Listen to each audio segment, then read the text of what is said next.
모든 걱정 잊어버려 새로운 날이 오니까 사랑으로 가득 찬 마음 서로를 생각하며 살아 함께하는 이 순간. 우리가 우리들의 이제 신앙생활 속에서 여러분들도 이제 우리 교회의 교인들도 보시겠습니다만은 이제 다른 교회의 교인들도 이렇게 보시지 않습니까? 이렇게 신앙의 울타리 안에서 살아가는 모습들을 볼 때 다 좋은 결과를 보았으면 좋겠습니다만은 그렇지 못하는 경우도 우리가 보게 되잖아요. 처음에 그 좋은 믿음이 마지막까지 흔들림이 없이 잘 갔으면 좋았겠지만은 신앙생활이라고 하는 것이 그렇게 쉬운 게 아니잖아요. 그죠? 어떤 사람은 참 좋지 않은 믿음에서 시작했는데 점점점 갈수록 큰 믿음으로 또 교회 안에서 하나님의 영광을 위하여 큰 역사를 이뤄내는 이런 멋진 경우를 우리가 보는가 하면, 어떤 분은 참 좋은 신앙에서 출발했는데 시간이 갈수록 점점점 이상하게 되더니 나중에는 꼭 믿음이 없는 것처럼 이렇게 보여지는 경우도 우리가 우리의 신앙생활 속에서 볼 수가 있습니다. 이것이 왜 그럴까요? 체험이 없어서요? 또 설교 말씀을 잘 안 들어서요? 교회에 열심히 일을 안 해서요?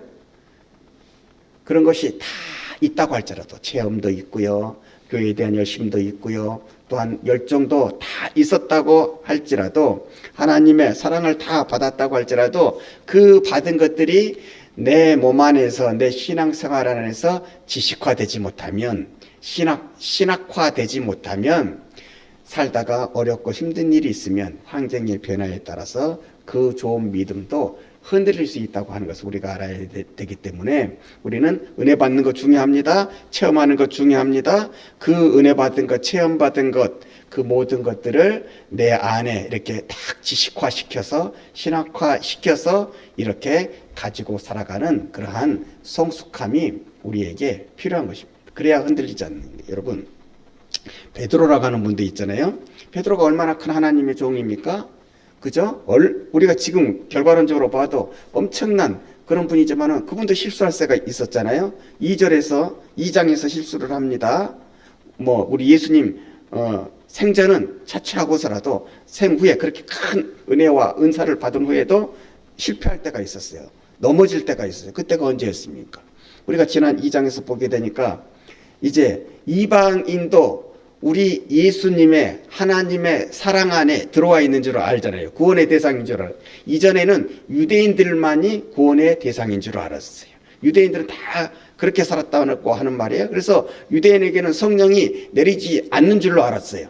근데 이 베드로라고 하는 사람도 깨닫습니다.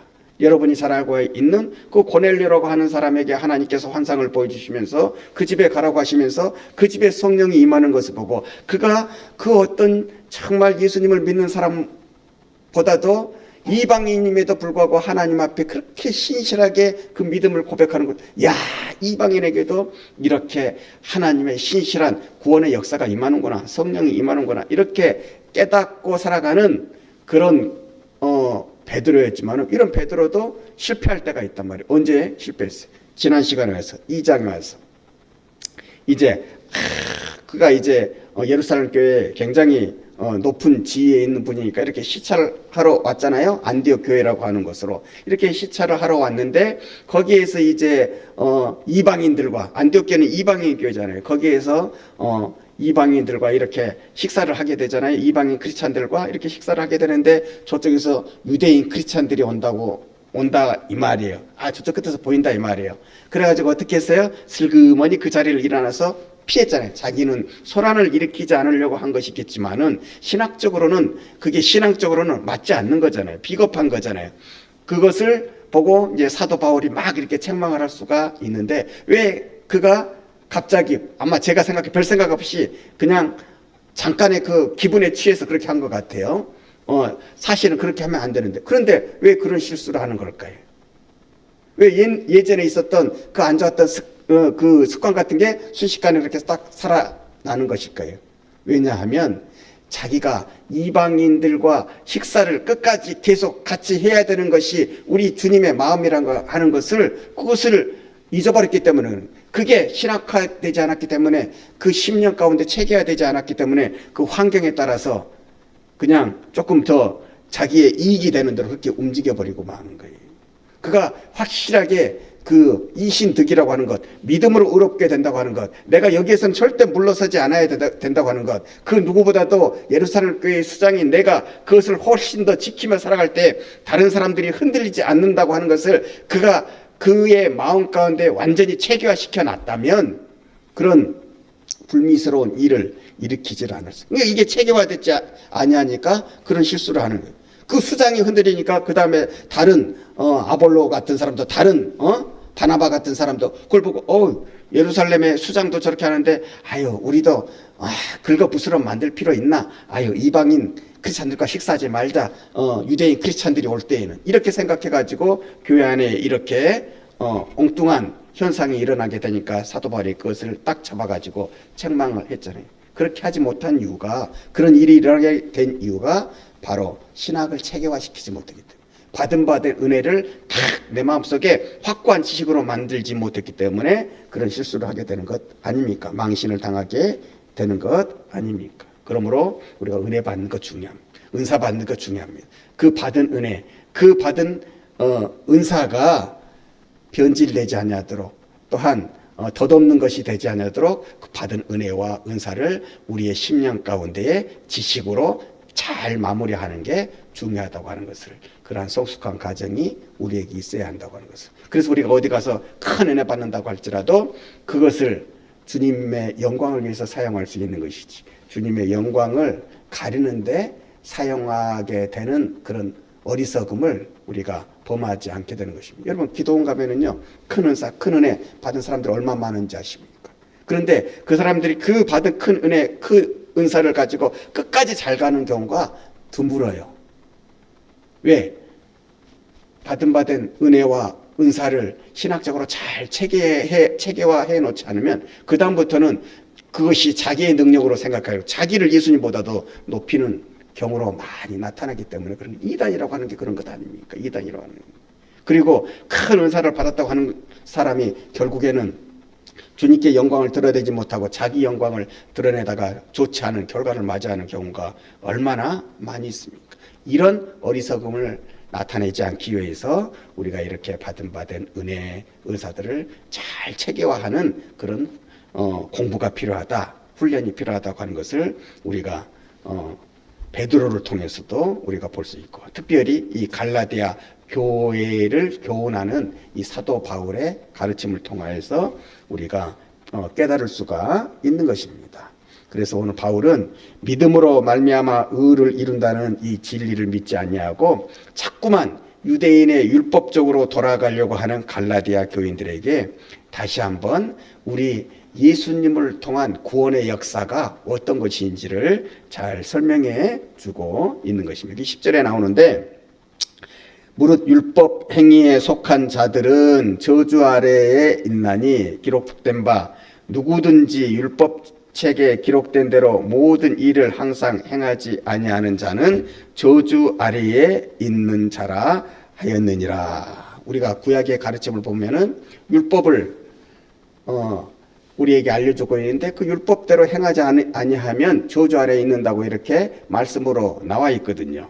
그러나 그 율법을 하나님께서 이스라엘 백성에게 주셨음에도 불구하고 이스라엘 백성이 그 율법을 다 온전하게 지킬 수 없는 것입니다.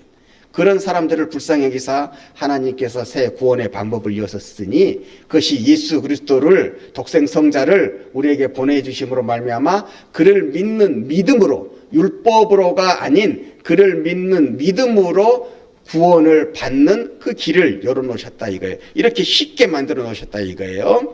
그래서 우리가 11절을 보게 되면, 또 하나님 앞에서 아무도 율법으로 말미암아 의롭게 되지 못할 것이 분명하니, 그렇죠? 율법으로 구원을 사람들이 받지 못할 것이 분명하니 하나님께서 새 구원의 방식을 우리에게 나타내셨는데 이는 의인은 믿음으로 살리라 하였습니다. 다시 말하면 예수 그리스도를 믿는 믿음으로 우리가 구원을 얻을 수 있는 길을 하나님께서 열어놓으셨다 이거예요. 우리가 그 믿음 가운데에 갈라디아 교회를 세우고 우리가 그 안에서 교인으로 만났다고 하는 거예요.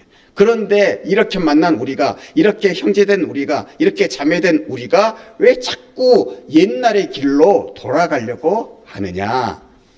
그것을 계속해서 설명하는데 12절 보세요. 율법은 믿음에서 난 것이 아니니 율법을 행하는 자는 그 가운데서 살리라 하였느니라. 율법은 믿음에서 온 것이 아니죠. 그리고 율법을 행하는 자는 그 가운데서 살리라 하셨느니라. 이 말은 바로 모세의 말씀을 인용하고 있는 것입니다. 레위기의 말씀을 인용하고 있는 거예요. 그러니까 구약에 있는 그 사람들은 율법을 이루면서 살려고 했던 그런 사람들이라 이 말이에요. 율법 가운데 산 사람들이라 이 말이에요. 그러나 이제 예수 그리스도를 통해서 신약의 백성이 된 우리는 율법으로 사는 것이 아니라 예수 그리스도를 믿는 믿음으로 살진데 너희들이 왜 자꾸 구약의 시대로 회개하려고 하느냐, 이것을 얘기하고 있는 것입니다.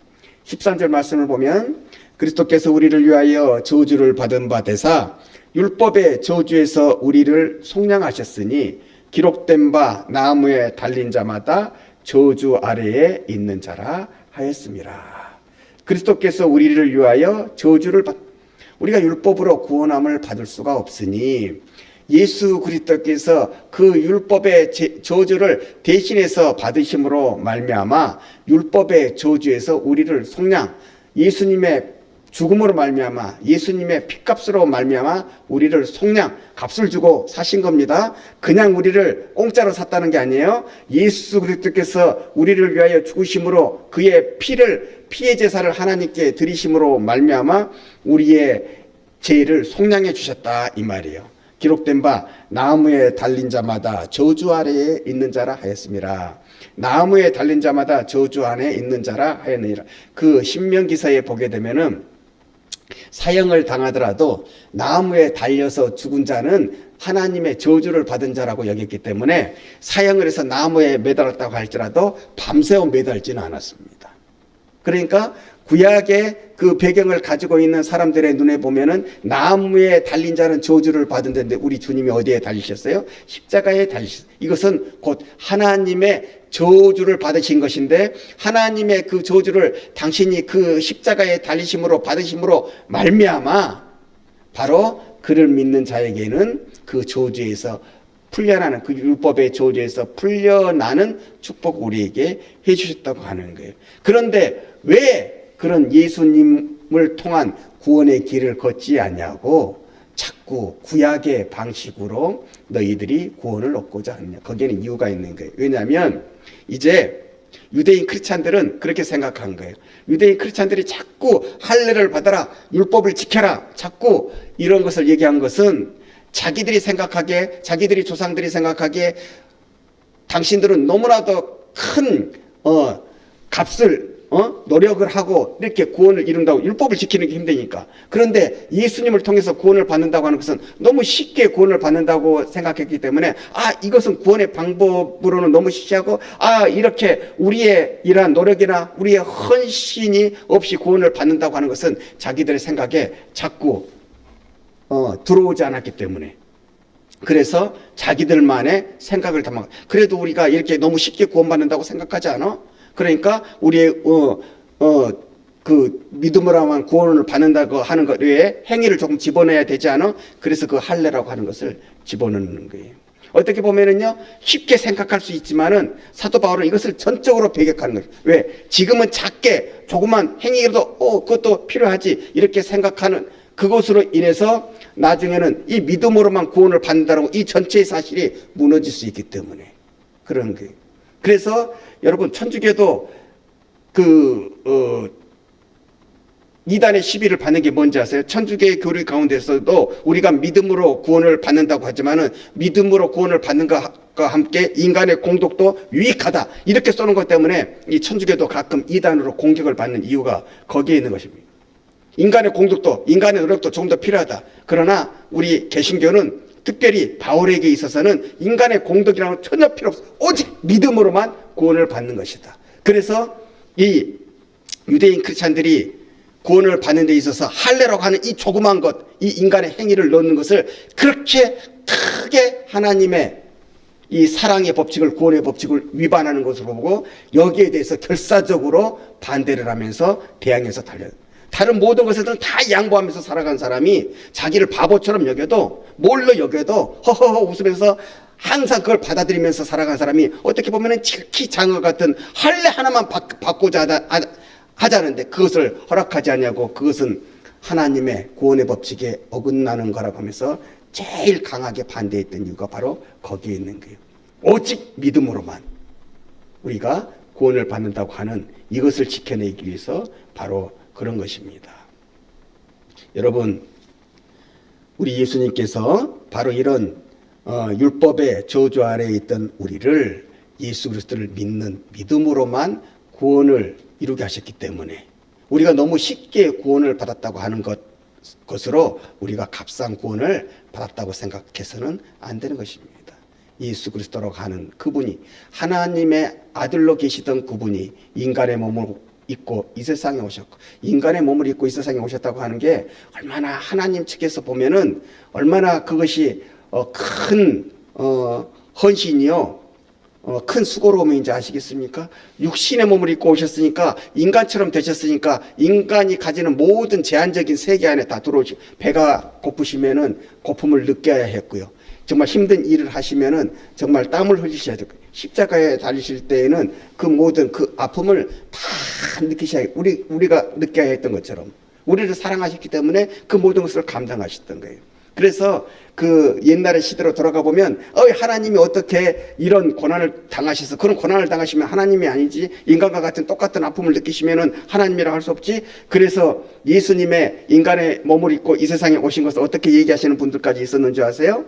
신학자들 중에 그것은 진짜 몸으로 오신 게 아니야, 그냥 우리가 홀로그램 같이 이렇게 유령처럼 가연설로 가짜의 몸을 입고 오시고, 어떻게 예수님께서 인간의 몸을 입고 오셔가지고 인간한테 그렇게 당하실 수가 있어? 우리는 그렇게 믿으면 이렇게 자꾸 예수님의 이 땅에 오심을 이렇게 변질되는 이런 사람들이, 그 사람들이 처음에 잘 믿던 사람들이에요. 근데 나중에는 예수님의 인간의 몸을 입고 이 세상에 오신 것을 부인하게 되었거든. 그런 학파까지 생겨난, 이런 이단들이 자꾸 근데 아주 큰 걸로부터 생겨난 것이 아니라 조그마하게 틈을 보여줄 때에 그런 것이 생겨났기 때문에 이 사도 바울께서는 조그마한 행위인 할례조차도 이렇게 허락하지 아니하는 것을 통하여서 오직 믿음으로만 구원을 받는다고 하는 것을 우리들에게 이렇게 흔들림 없이 가르쳐주고 있는 것입니다. 그래서 우리가 에베소서 4장 13절의 말씀에 보게 되면 우리가 계속해서 받은 은혜, 받은 그 은사들을 체계화, 지식화 시켜야 된다고 하는 것을 계속해서 성장해 나가야 되는 것을 우리한테 가르쳐주고 있는데, 우리가 다 하나님의 아들을 믿는 것과 아는 일에 하나가 되어 온전한 사람을 이루어 그리스도의 장성한 분량이 충만한 데까지 이르러라. 그렇게 이르러라, 이렇게 얘기하고 있는 거예요. 믿음에서 믿음으로 가라는 거예요. 로마서의 말씀에 보게 되면은 이 믿음은 이 정말 구원을 받는 이 믿음에서 나중에는 정말 하나님을 위하여서 큰 일을 할 수 있는 이 믿음에까지, 믿음의 큰 단계로 이렇게 나아가라 말씀해 주시는 거예요.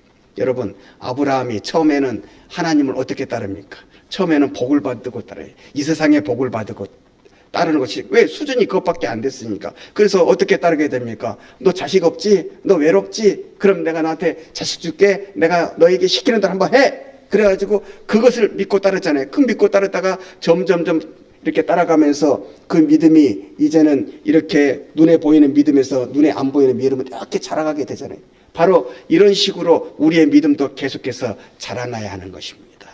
그럼으로써 하나님이 얼마나 귀하신 하나님이신지 그렇게 깨닫고 살아가게 될 때 이제는 환경이 주는 조건에 흔들리지 않냐고, 오직 영원한 세계를 바라다 보며 하나님과 함께할 그날을 바라다 보며 모든 것들을 다 견디고 이기고 나가는 그러한 존재로까지 우리가 세워져 가게 되는 것입니다. 그때에는 가난해도, 그때에는 우리의 몸에 병이 들어도, 그때는 내 형편이 아무리 후지더라도 그런 것에 휘둘리지 않냐고, 날 택하신, 날 사랑하시는 그 하나님의 은혜를 온전히 깨닫고 살아가기에 그런 것에 구애받지 않냐고, 끝까지 하나님께 충성할 수 있는 존재가 되어서 하나님께 영광을 돌리게 되는 것입니다.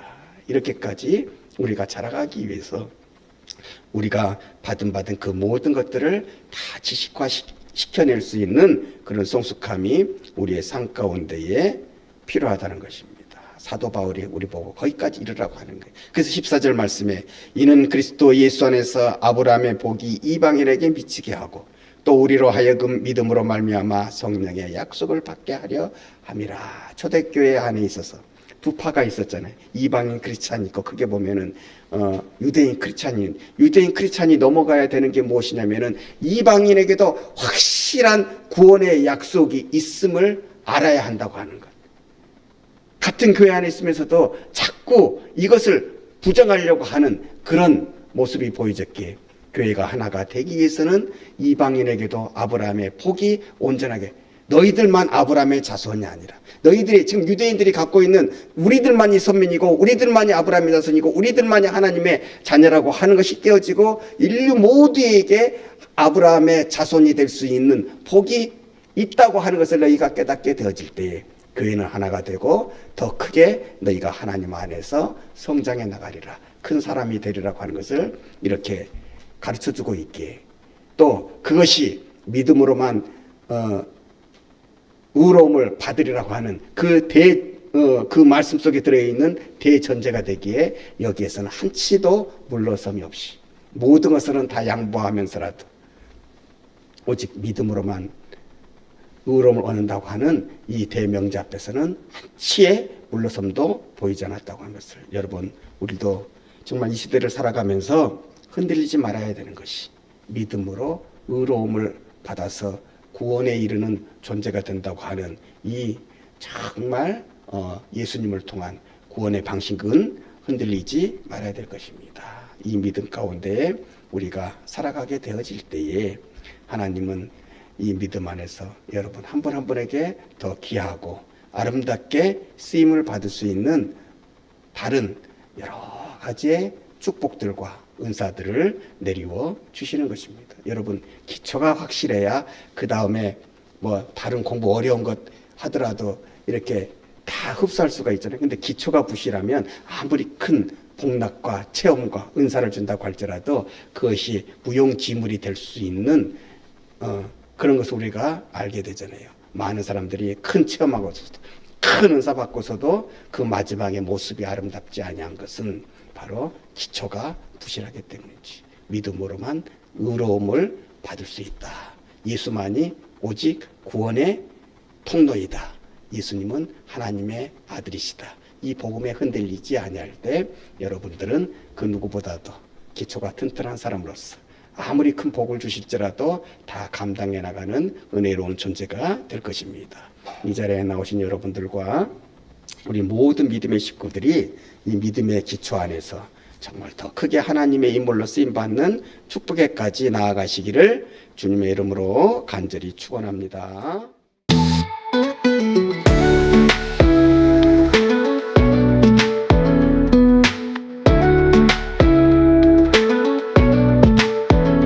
작은 기적 큰 기도 우리가 함께 만들어 마음 깊은 곳에서 뜨거운 마음 느껴봐. 새벽이 밝아오는 그 시간 기쁨이 우리 감싸고 희망이 넘치는 세상 우리가 꿈꾸던 그곳 빛을 따라